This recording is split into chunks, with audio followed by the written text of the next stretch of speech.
everyone, it's May Angel. Welcome back sa aking YouTube channel. Para po sa ating mga SSS members and pensioners, good news, anunsyo mula sa SSS. Para po sa mga nagbabalak dyan or nakaplan pumunta sa SSS branch. Dahil according to SSS, effective immediately po, no number coding restriction in branches nationwide. So, ibig sabihin guys, anytime, wala na pong coding sa SSS ngayon.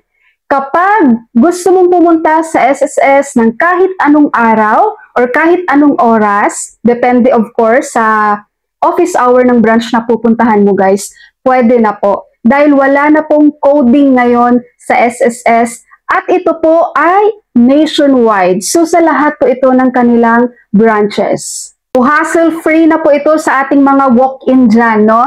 Dahil ang dami din dati guys na SSS members na hindi alam yung coding nila. Tapos pag pumunta sa SSS branch, hindi na-entertain. So, umuwi din dahil naka-per coding dati sa SSS. Kung matatandaan natin guys, mula nung nag-pandemic, tsaka si SSS nagpatupad ng coding no, sa lahat ng branches talaga nila. And ngayon, at least, tinanggal na po nila ang coding restrictions. At makikita nyo rin dito guys, ito yung mga schedule ng branches ni SSS. So meron ditong Monday to Friday ng 8 a.m. to 5 p.m. So i-check nyo na lang dito kung andito yung mga branches nyo. Meron namang ibang branch na 7 a.m. to 5 p.m. At ang ibang branch naman ay 9 a.m. to 6 p.m.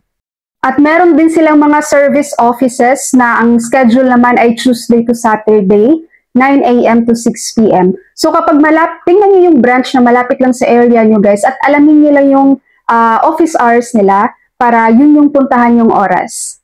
Alright po, so SSS members and pensioners, that's all for my video for today. Thank you so much for watching everyone. God bless you all.